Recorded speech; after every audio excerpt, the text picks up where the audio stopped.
Yena usubona uBoyd usuyabaleka ubona uBoyd. Bro, like Bro. that's a job.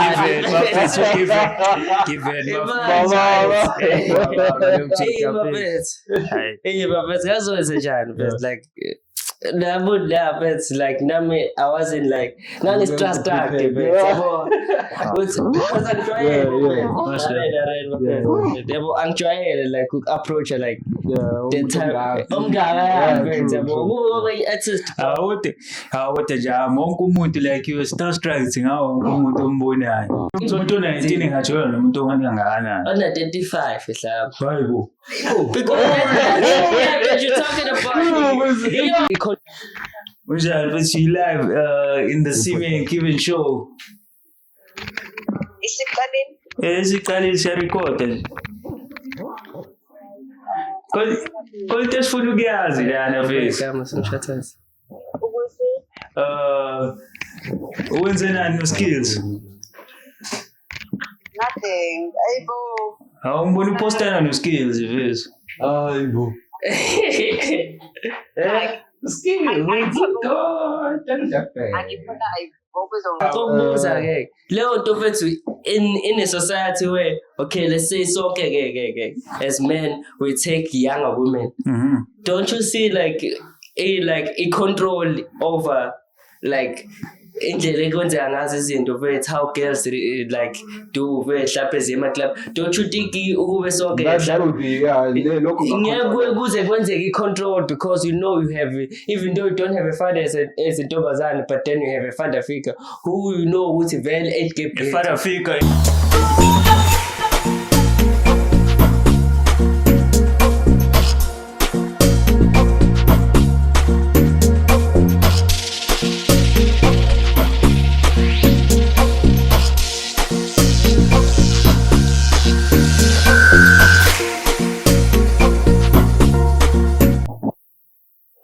Sanibonani, it's your boy Kevin Dandi and I'm with Entertainment. Ola itwana komsontra sinoma awama 2000 Sure, that's this is the Simeon Kevin show bafethu. Today bafethu we brought you another fire episode bafethu. Siyabonga to everyone who's tuning in, who's keeping tabs on what we are doing kahle. We're trying but we get there bafethu. And once we get there nani niyazi ke consistency on another level nathi so grand. Awuthi ngizwe ngeguest yami ukuthi grand namhlanje bafethu. Grand bafethu. Hayi kumnandi bafona. Angitshela futhi simi mfethu umphethe kanjani ngoba ngathi khona i-relationship endinayo vele naye. Sakhula endaweni eyodwa wezino noSimi to sonidlala bese okay ngangidlala ibhola ngakubo yabo then sahlala ngidlala ngibhola ngidlala ibhola kanjani manje umfana vese umuntu ebhola leyo ndlela I used to play basketball I used to play what's this here chess those are the kind of sports engadlalile yeah so the more sidlala ibhola ithando lebhola gcina laphume yabo then ayike sagcina sethazini manje sinothando lomculo wahlangana naye ethi ayibona ushaya umculo phela bese sagcina sesizwana kahle lapho gcina sesishaya inamba sonke manje wena akawusitshela stranger ukuthi uthando lomculo livuka phi yabo hayi mfethu ayike hayi ngomsankhombole NSG Pepe Nova Pepe Nova show Pepe sayibona bana abantu bangintroduce ku music ngifuna uqamba manje but like ongashayela umculo wala wena ungashayeleli igqom lala eDubana ushalela igqom leli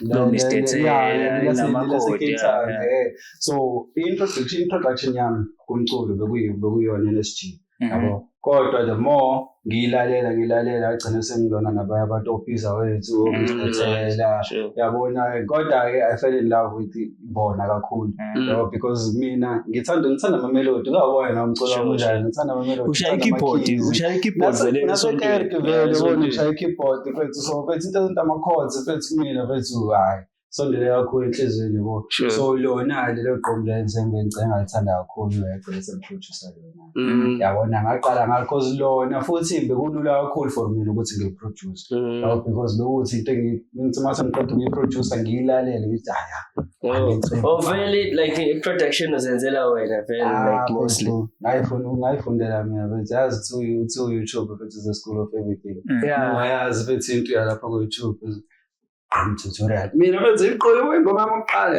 beku-YouTube straight yonke into ngabe ngangena nje futhi ngathi how to make it tutorial thathu kick copy and paste njengoba benjalo after apho ngihamba ngayesigele futhi bona la ngenza ingoma ensemple kanjani abayazi bona vela ngani zakhali njani Rosberg exactly but about time man yabo next time masengiyenza ngathi azini ngiyithanda lento manje ukuthi abantu bathi hayi mina ngiyitsembu ngiyilona yomunye umuntu yabo athi azini sengizenzela into yami nje mfethu okay ikhodi yenza kanje awuthi ngisusele ngisuse ngilongidlala ngayo nje mfethu awugcina sekuhlangana mfethu. So see, I wanted us to touch on what happened last week, Jam. We were out last week. Kuningi hlahla kwenzekile last week mfethu. Kuningi. Like which topic do you want to touch on mfethu? There's a minister mfethu who was in France. It's in France, no me It's in France. Like I want to understand because on your own like perspective ubuyibuka nje ngendlela ezinto ezenzakala ngayo sithi kunemadlanga like commission and everything like ama politicians the way they move manje bethu yabo it's shady kahle bengayibeka ngalo ndlela le and nokufa kwakhe it's raising a big red flag because it's okay sithi na available umuntu like he was a puppet in a way not like ngikhuluma ngoba useshonile available kumuntu ongathi puppet but ngathi bebemsebenzi it seems like he knows a lot Jeffrey Epstein yeah he's like that type of dude umjide oshonile mina ngendlela bengimbuka ngayo for my own like ngathi ngala mjide like mina ngina Paulo but njengoba besishilo uBray of air ukuthi ngathi ukuthi asazi noma ushonile yabo because umzimba wakhe asikaze sokubona that's the thing yabo nakhona futhi azoyoshonela le kude kangaka I feel like it's not suicide leyanto leyana yabo like something planned somebody nje investigate yabo namapolisa nama-state troops asefansi asitshela iqiniso ukuthi what happened to uNyamboso.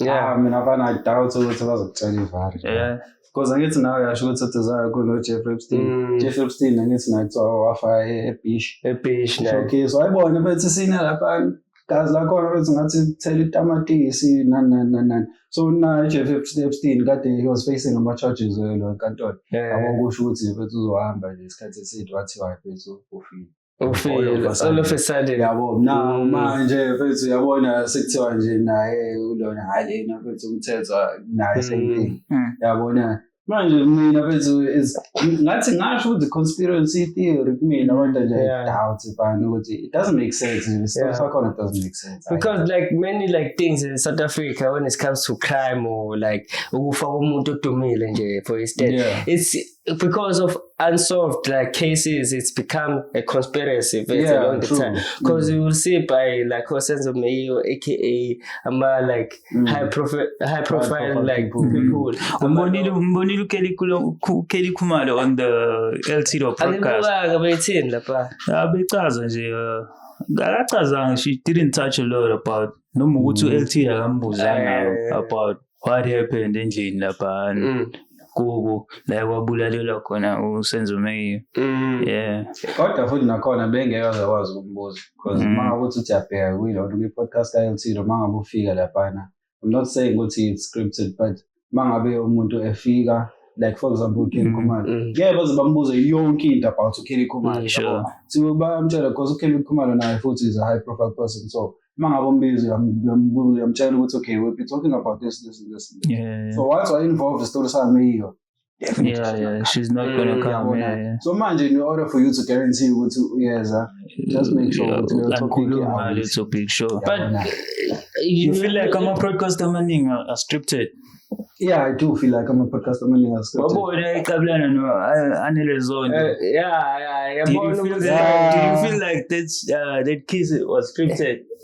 Nah, Anelezondo, she comes off as someone who can do that. Like, the way like, it's okay.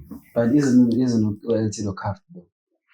Unentombi Exactly. basho njalo.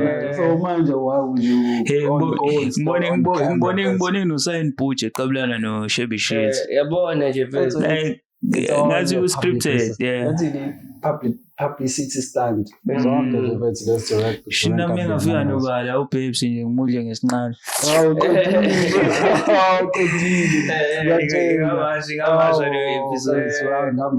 Sure. Yeah, like back to the story though. Not like legit and like on my own like opinion, like I was saying, but since in the madlang about the commission, I tell you level Mkhwana. I feel like we're moving in the right direction as a country, trying to solve lama cases. Laos Bona was okay. They need to be solved because of how the country is run. It's not like it's not the best performing country when it comes to how it's run, but then I feel like everything is kept undercover too much. Yeah, it is kept undercover. But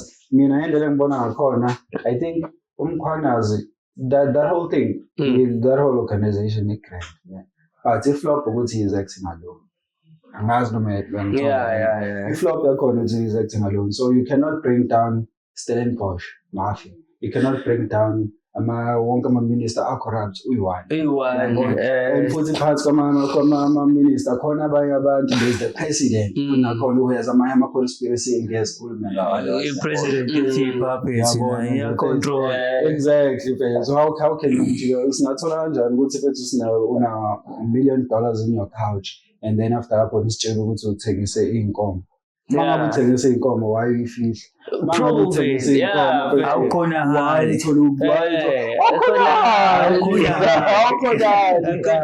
Bese kube khona like evidences of some transaction.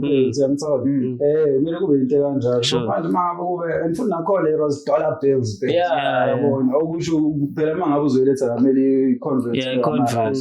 Yabo so kahle noma nje uyangena e-airport awukwazi ukulento le ukungena ngemali engaphezulu kwa100k mawufika e-airport mfethu kumele udisclose nemali iphepha ogcwalisayo lapha inamadola amangaka exactly and futhi nakhona ideyo mali lephele ngaphambili izokwenzayo ngithola awuveli nje bese uphatha imali engaka. Sure, I get it. I wanted us to touch on what happened last week with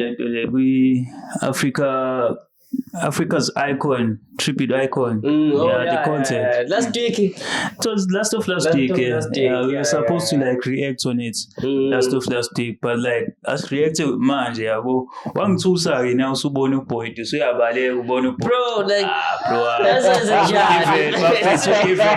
Give it. Hey, but that's always a job. Like it's like Nami, I wasn't like none is trust active.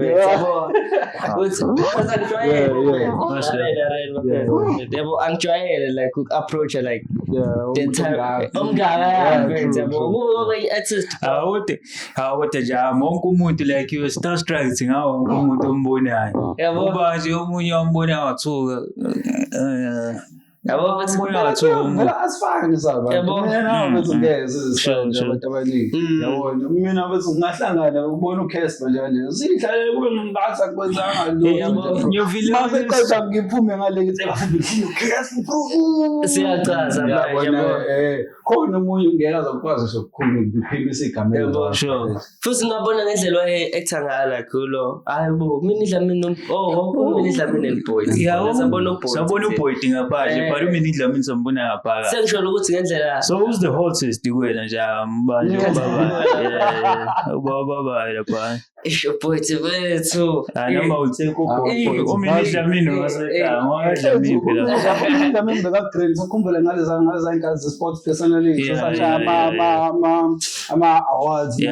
showcase lapho hayi siyakhuluma manje fethu yashisa kodwa into engayibuka lapha because I tried to like ukuthi ngimbingelele yabo umuntu wathi yambingelele ugiven ovelo angena phakathi ebheka ngazothi njani she's that type of person. She doesn't strike me as umuntu kanjalo. Would you say ukuthi umuntu kanjalo? Na wayengaphampa hayi uCharles Bapela wayelinde imoto yakhe osho ukuthi imoto yakhe ayikho ngaphandle yabo wasebuyela ngaphandle ngoba kwamnetha le day kwakunetha futhi so tell me dog wonke lawa ama-artist ayelaphana which performance stood out for you like engayithanda but the legacy but yayikhona noma lesibili yayikhona waqala yona phela le legacy number 2 legacy bethu Big Zulu Big Zulu ke Big Zulu ke wafethu hlezi ke killer ke kodwa ukhona ba umuntu Phila Jozi Phila ngeke baningi dog baningi bethu umqobiyazo sure like bethu okumnandi lapha ngiqamba shayiza male cabanga ke yazikwenzakalani khathi sekuyisecond event sahamba safike sangena mhlawumbe kwashawa 9 hamba nalo yamjida lo sasiyela dingane naye lezi yazalapha zathi ayisho le ndaba lezi ingane noma afuna sixoxe ngayo awazi ngisho ukuthi awukho right ubusebengekho ke la neyilanda ngingeke sayilanda lezi ngane lezi sayilanda nawushaya iflow Ngizomchazela mina ngoba mina engangi-victim le situation. Asengi-dead wheel kahle akazi kanjani ingane bethu. Bafukwenza military bro like umjida ngiyambiza ngithi okay Simi solanda ingane manje silandi sacela chaza bese ngendlela lomjida ayinja ayikabe nje sesela phaya bo bethe siyayilanda lezi ngane siyakhuluma kahle yambona na ukuthi sayidrysela kodwa khona ingane sayibheke ngayo yabo eyifunwe yimina nami manje into eshayo i-height inde ngisho ukuthi ake inhliziyo mina ngayi awuthi ngimiyeke uSimi kodwa bese sihlala phansi ngifuna ukuhlala eduze kwale uSimi ufike uyangidedela ngiyangena ngitsho ukuthi ingane yangilandela evele ngene emva kwami uSimi engilandele ingane bese kube yimina uSimi lana ingane umjida lona omoya samba naye lo bese kube ingane sekuyimina mase sengihleli lapha ngingedwa manje ngathi ngided wheel bese awuyenzelani ekhona nje sister usudansa naye lapha nishada ishandi odazi ukivena awungeke mfethu umfishane kanje yambo ukivena imncane kanje umzimba mfethu usuke ingane ntulo mthoko wengane awuzoyenzani yangane yona wenza amabomu now hayi ngoba ngenza amabomu yabo ungqondo njalo it won't happen again but that yakhona utepeta but sesingayisi kodwa yathini lengane bethu ngathi but yasho bethu thayi bethu umfishane bethu ngasho like ukho nje ungafisa ukubuka nje impilo qala ngithela nje athi umfishane ngathi bethu okay bethu ngobusho kanjalo bethu ayikho bethu flop bethu abengehlisa ublood ngathi akaqhubeka umjida inambo siyitholile itype yakho bethu small bethu yazini wena usiyakele ingane yazini ngenzakala lapha before leyamjida lezangane lezamina ngangazi ukuthi yabo leyangane izohlangana naye ngangiphelezela lamjida wami ukuthi ayobona leya small yakho lo wayihamba naye vele so mina asengibhekele leya small yabona noma nje sesingene playhouse sesiyothola ithulo lo small lo leyamjida uzohlala eduze kwamazi iqhwebane isho lezi ingane zithi hayi kanti kwalo yamjida kodwa akusenani vese kodwa kwakulithi vese afuqamba vese nakona phansi kuyafana no small nje ingane ixabaniso lo yabo fanele thina abantu bafisha benze senkingeni vese futhi umngcono wena uzoshaya abazi impofu yiplayer ubona qhamuka lekude ubone nje vese ayisikingi enkulu kabi bafana naye bathi noma Tsaphele Chimistin siyabulela mshanami lapha. Siyabulela siyabuka bro. Cabanga ukuthi uzogoqa ingane mfethu uthi sawubona athi Dumela. Ivani bethi methi Dumela mele uthi ngiteng. Mekubuza mfethu ushwanga. Athi hayi kiteng yabona athi hayi lina kiteng. Hey ngiyarada yonke. Get straight to the point. Uzothini ngezulu phela mfethu ngezulu phela uthi ngasho nayo ngiyayishaya bayi ukuthi ngiyagrada lo singathanda phela ngithi bethu ungafika uthi zazi ngicwele ngawo awuzoze utshela ingane nje ngiyagrada uzothini nesuthu phela ngicwele Erata ofela. Ngiyabonga.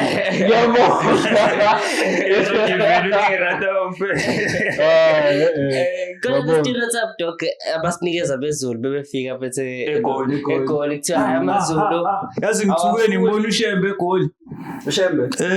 Bengayitsheli ukuthi uShembe Nazareth ngibona bayinqaba. Ngisifana nabo futhi abantu ngithukile bro wami ngibona uShembe egoli kanti bakhona nangaliya. Bakhona mfethu. Ngoba sakhuluma nge-stereotype waphethe uma ngabe uzothi umZulu bazothi ukuthi uzothi shothi ngiyabona le nkinga manje abanye so-cheese mfethu sakhulela ama-suburbs yabo samaZulu ngoba nje mfethu i-olethu umZulu ithanda umZulu yabo nami mfethu ilanguage engiyaziyo isiZulu yathola so ngumZulu ngalokho kodwa mina esigele mfethu uzothi hi ma'am how are you yabo sikhulu sifunde ngesingisi mfethu yabo so ngumZulu just because yabo so manje kuba naleso stereotype ukuthi yabona vele inyama yenhloso ayithandayo nophuthe lokho bese lokho nje ngiyaziyo kodwa nje khona ezinye izinto ukuthiwa hayi bese amaZulu controlling nani of which akusilona ngeke uzokwazi ukuthi ukhulume ufake wonke amaZulu in one bracket just like ngeke uzokwazi ufaka wonke amantombazane in one bracket ngeke uzusho ukuthi wonke amantombazane benza wakho great yabo so you're like in the location like they said like Zulu people are controlling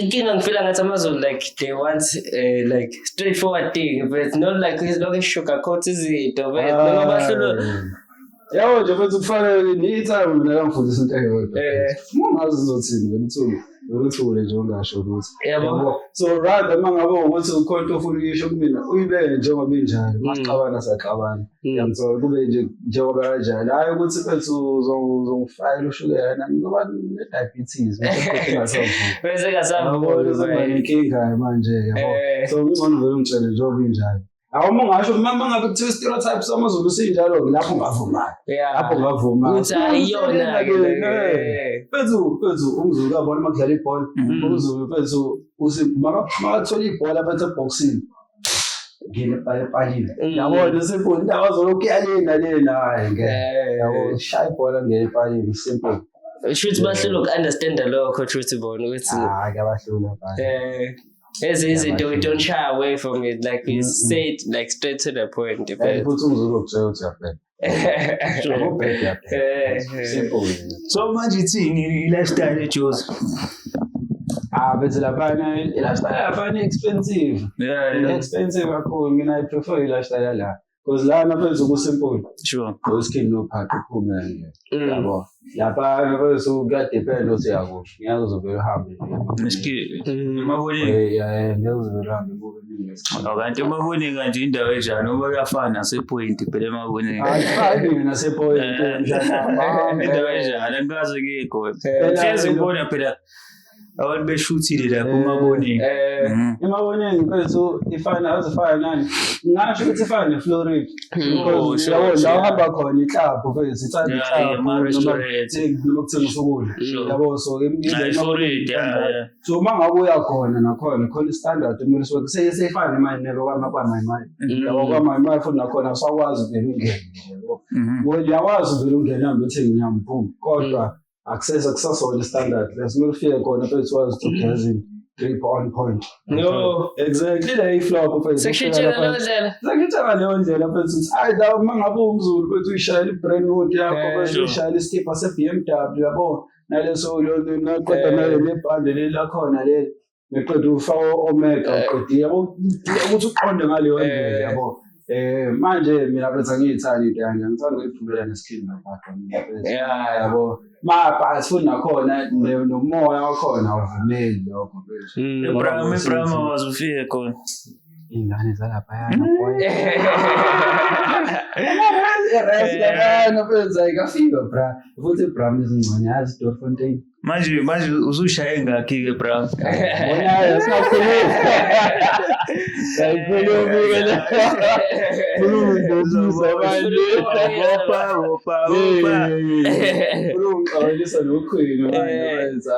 Kathi sithini ustraight mina man straight la man straight wethu umfuzi ethanda naziyasho bona nje wethu umshado wemali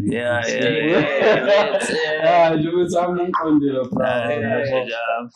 like what is your take on like marriage at a younger age but bro into enhle yona bokushada at a younger age but like I feel like i-divorce rate is high ngale ndlela ukuthi kumele ucabange kabili ukushada akumele nje ube isinqumo nje usuzosithatha kanjani so kumele ucabange ukushada futhi ukuthi njengoba ama-divorce rate emangaka do you feel like abantu base like this generation or like sebe like they are easy distance from the reality ukuthi umshado fanele like you have to be together even though like is it of it like they find it hard to kwazi lokho ukuthi okay ngisemshadweni ke manje vele phela emshadweni nezinto zakhona bese do you feel like thina bese mhlawumbe hlula uku-understand lokho or we value ourselves more as like individuals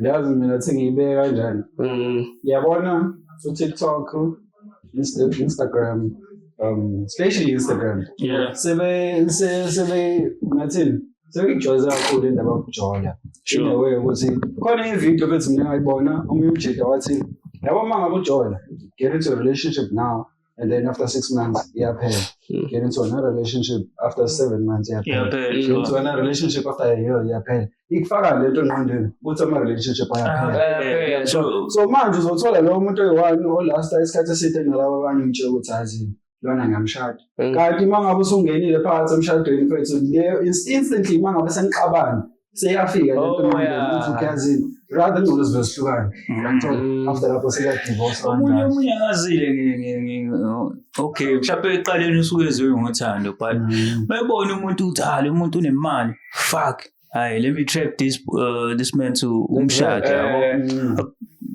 akumithela ingane uyishade ingane yabantu emva kokuhamba kwesikhathi eseyiveza ukuthi divorce umuntu aclaim u50-50 and then ususele no50 wakho ey'ntweni zakho sihambe nama-truck yabo manje ke fana sebashaye phansi manje abafana manje sebahlakaniphile izinto ibhalise nge-OLED basayinlezo phethu awukhona ama-prenup dog uthazini mina ngabezi mina ngiyawuthanda umshado kodwa in community of property don't do that whatever engifike nayo emshadweni whatever wena ufike nakho uhamba nakho lokho esikuakhona sowu2 emshadweni ikona sokusplit uyabona mangabe sidecide ukuthi somove in endlini yami mangabe sesihlukana phuma mhlawumbe sengizokuzwela-ke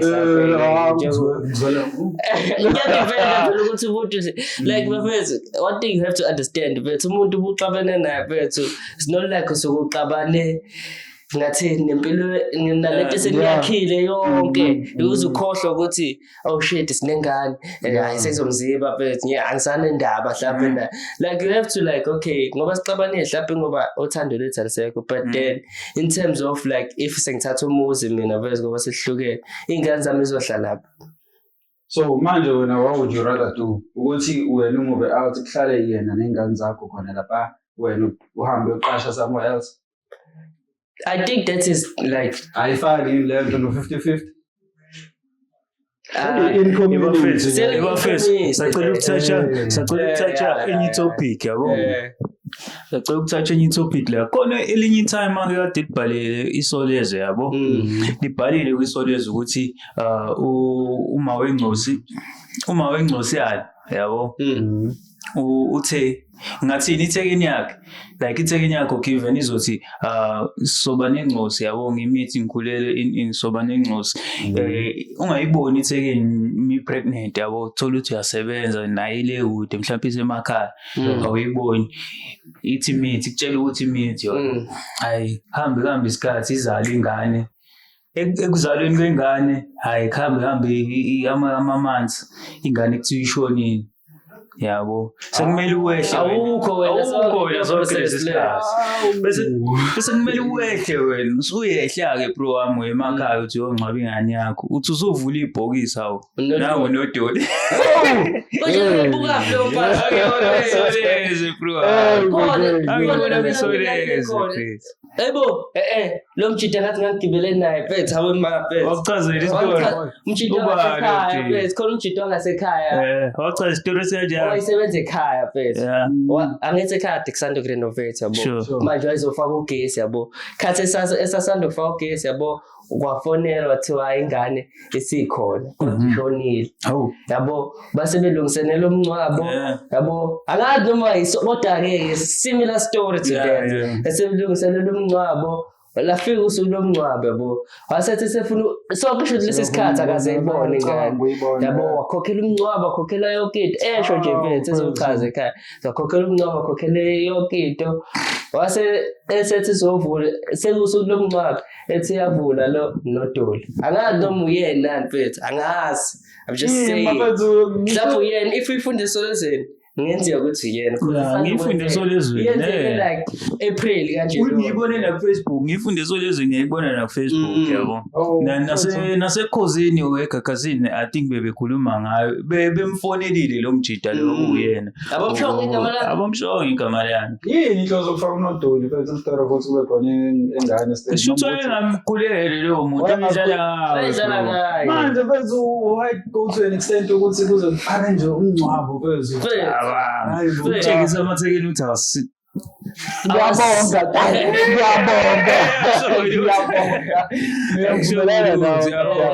Kodwa nje bro wami nazokutshela bese ezinye izinto yabo nje bagcolile. Kodwa umunye uthi okay umithi ingane futhi yabo. Okay angazi noma baxabene nobaba engane. Ingane futhi umuntu ayitshinge futhi khona ingane etholakala egangeni bafethu ukutshengisa ukuthi amathekeni nje. But then we can't like pinpoint everything towards them first. But maybe there is a reason out of desperation. Because mostly most sure. Yabo and umuntu usuwesebona umthwalo lapha umjida femthembisa ukuthi ngizoba nawo lapha ebekhona for the 9 months bese bona ukuthi ingane isikhona sefanele athenga amaphapha nathi samajida sibuye sibe idlale nje indima nje mfethu embi kabe ekuthenini ingane zethu singayinakekeli siyabo nje mfethu ihlukumeza obaby mama senzeni yabo njalo vame bengashintsha indlela abenza ngayo namantombazana ashintsha indlela enza ngayo mhlawumbe ngaba ngcono yabo kodwa ke mina khona into engidisana nayo ukuthi amantombazana abe nezingane eziningi just because efuna ukuletele ukonjiwa imali yahulumeni Kona amantombazana amithela ukuthi nje afuna ukuthola imali eqolo 500 imali encane imali 57 but so 500 bese ukhona umjidi ethi anginikhona nje imali eqolo what the fuck 500 kodwa phezulu ukuze yebo ukuphendula kule point yakho number 1 iflop yethu kakhulu ukuthi singamajita asinama father figure yabo so manje asazi ukuthi mfethu as ubaba uma ngabe ubheka izingane zakho noma unayela izingane zakho mfethu yangizona so uzovela umithi izingane mfethu ingane i-fisher first year medicine awucabanga mfethu lo muntu lo akanabazali wonke umuntu mfethu uthembele kuyena uvela umithise wena uze ukuthiwa ayisekamumithi mase qede yakhwantsha yena uzokwenza njani ungamcabangela yonke ukuthi usana 3 months ekhulela la indaba zamaphilisi ayisasebenzi la kwalinda vele ngithi izalo ingane nesizalo ingane yami yazi kule weekend nje engidlule ngibuya kuyona ngibonye enye into enzima. Ithini, boy? Ithekeni encane kanjani uthi ijola ne-time abethi lidala kanjani. Hayi bo, sesijwayelekile lezi zinto mzansi mfethu. Ingasakhumbula leso story sale sengane yathola i-iPhone 16 kuyilona komunye umjito. Uhamba nge-BMW. Kuthiwa ngisho nomndeni wakhe bese lo yamjita lo yabe yafika negrosa umndeni wale yachira. Usuyazi vele umndeni wethekeni. Mfethu umndeni wethekeni angani vele yazibona ngathini aba-afford. Sure. So iyasiza, sure, yeah. Ngena ngaleso scale. Kodwa bafethu phela ngeke bafethu iyiphi i-age gap ekumele ibe khona phakathi kwabantu abathandanayo? Abathandana bethi 7 years, 5 years. like fanele eSouth Africa faka kube nomthetho nje like 21 bethi noma 18 for instance. Not like ujole mhlawumbe nomuntu Umuntu ona-18 engajola nomuntu ongakanani. ona 35 mhlawumbe. Hayibo. Because you're talking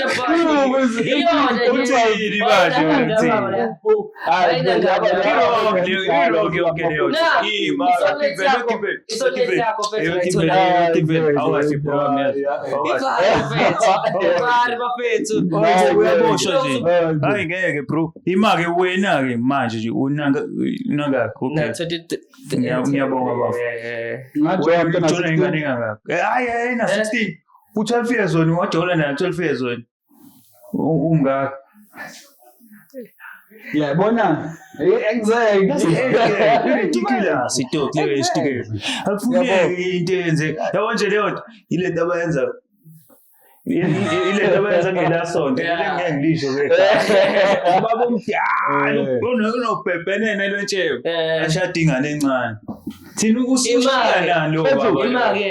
Mina yini into engizoyishada mina. Ubhebhelele lwetshebo lokuba ke leyo nto mfethu in a society where okay let's say sonke ke as men we take younger women. Don't you see like a control over like indlela ekwenzeka ngazo izinto vethu how girls like do mhlawumbe zema club. Don't you think ukube sonke ngeke kuze kwenzeke i-control because you know you have even though you don't have a father as intombazane but then you have a father figure who you know ukuthi vele age gap father figure uthandana naye. Yabona if lokho iqala lapho wena amantombazane view ama-boyfriend wabo as ama-father figure. Because mangabe they view you as a father figure, kusho ukuthi wena kumele ukhokhele school fees.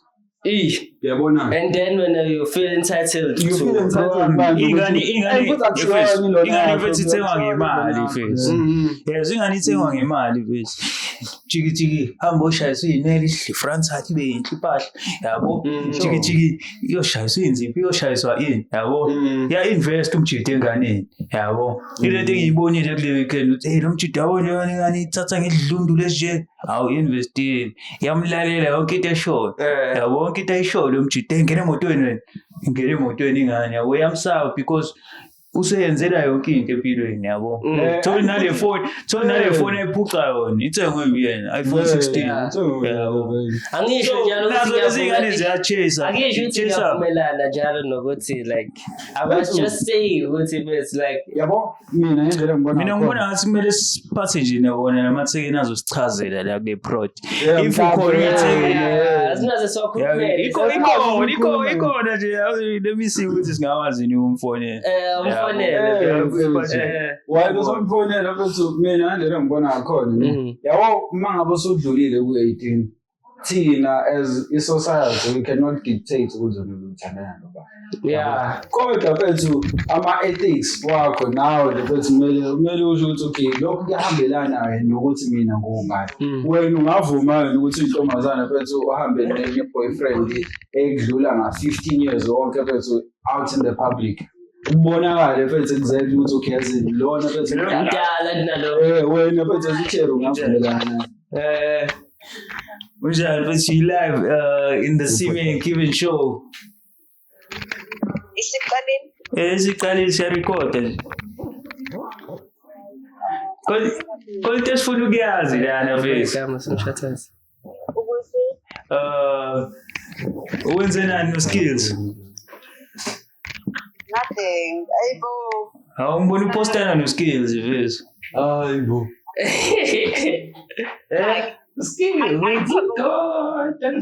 Angifuna ukuzongichaza. Ngiyadlala buka phela khona into esifuna ukubuza yona la yabo. Apara amantombazane mfethu, why amantombazane like athanda amadoda anemali kangaka? Most appropriate age gap. Imali. Ngilive qala. Yeah, live on the broadcast. Simeon Given Show. Why ngithi live ubuza izinto ezikanje. Awu kahle mfethu, kuyafana uma kuthi ukhona bese ukubuza le. Alright, okay ke angazi but mina ngokwami angibathanda amadoda anemali. Cause angeke ngidate umfana ngimncane angikho ukudate experience yami. Inani age group yakho why ungeke udate age group yakho imali? Let me ask kanje, yipi age gap appropriate? Umuntu kumele akushiye nge-age engana? 10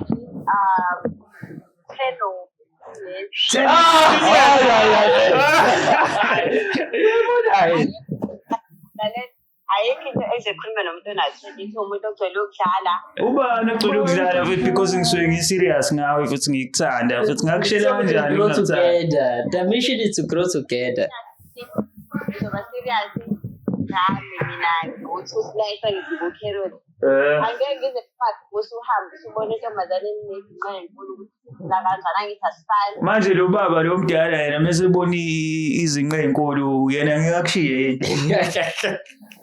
Mina-ke ngokwami angimthandi umuntu omdala ngizokukhetha angenzeli izinto ngithi kofenya skills. Hawu ngiyadlala mfethu ngiyadlala ngiyazi ukuthi awenzi lutho no-skills. Yeah. Yeah. All right. Very uzofika meet next week. Yeah. Yeah, so iqeda. Sifuna ukubuza nje lokho ne. Ngathi ngaba khona imibuzo. Shut up. Ngathi ngaba khona. So cool you. Alright. Moja. This is like, yeah, 15 to 10 years. Uyavuma na. 15 to 10 years age gap. Nah. Phela mfethu uma ngabe ukuthi 15 to 10 years which means umuntu mina meyabe njana meyamna 18. Iyona nami into engisho ukuthi program ngeke ubambikane na 12. I-rape yabo uma ngabe ethi yena yini into engayikhuluma nomuntu ona 22. Ngiyabuza ukuthi uchaza ukuthini. Usayikhumbula na 22? Ozula phakathi yonke indawo hlanyiswa imali mangabe sihlala la. I'm 22 years old. Exactly. Yabo vele na 22 yabo lawo ama 20s wakhe la nawo kumele Kodwa phela abafethu. Bagcine bengangi-introduce-anga lamajika. Bathi igama lami uThemba Yezo Wazungu. You can go, I'm also a music producer, I'm also a DJ. Igama lami ulo Mr. Gray. I also go by the name of Utizi. You can go on Spotify, go on yini kodwa mama stage nemama ngabo Utizi Mr. Gray wenzakala indaba ngambuza uphori uthi indaba uphori indaba umadumane. Nice question. I've never had an interview with Dumapore, so ngizombuza ukuthi manje udume ngamadumane. So mangabe I'm on the decks. Mr. Gray, but mangabe ngiperform. Sure. Mangabe ngikhulu lapha just okay nangu Utizi. Mangabe DJ Gray. Sure. Yabo. Bafethu Mr. Gray like hit me up namhla izolo I think yabo. He told me ukuthi he's in Durban, so he's a fan naye ongasho ukuthi yayibuka iSimeon Given Show, so bethanda uprogram ukuthi eze to the show, so ngavele ngambiza some hook up with a small interview. Like the way he clarifies his perspective on some of the things that we talk about. Yeah. I was gonna come back. Kuphela akekho edubane yabo. But like uma khona edubane akasithinta uprogram asitshele ukuthi ngikhona yabo sacela ukushows. Bafethu subscribe, like, click, comment. This is the Simeon Given Show, another special edition. Episode bani? episode 8. Yeah. Make sure bafethu you subscribe. Check out TikTok, bafethu. Sure. Check it. And ni scream EP enjamba futhi The indlela EP. latest EP was 6 months ago. Oh, yeah. So the latest EP is in Manyola Studio Camp. You should Alright, check it out. I'll check it out too. You Yeah. should check it out. Nami ngisejozi ngizoza bafethu kumnina ne. Yeah. Soweto nje ensukwini ngayi piano up ngafica kuvalile. Sinezi glimpse mhlawumbe yayo bethi project yakho usebenza nayo manje. So mangifika lapha eloneni eJozi, there's two people engihlangane nabo, Stuki and Loki. So yibona who actually plugged me with abanye abantu engasengifana nabo kuleyo. Yeah. So kahle mina my influence kakhulu lapha was just mastering kakhulu, because there were many projects abebe now, but they were just sitting with laptop. So I just took the projects, listened to them, now tweak lapho nalapho, and then just released them. That's dope. Problema demande devil travel. Ufethu simama ama 2000. Sure, this is the Simeon Giving Show. Siyabonga kakhulu for tuning in. Like, subscribe, comment, do whatever you want. That's it. We keep on delivering what you want, my friend. So we out of here, my friend. So Comment down, join, man. Siyabonga kakhulu.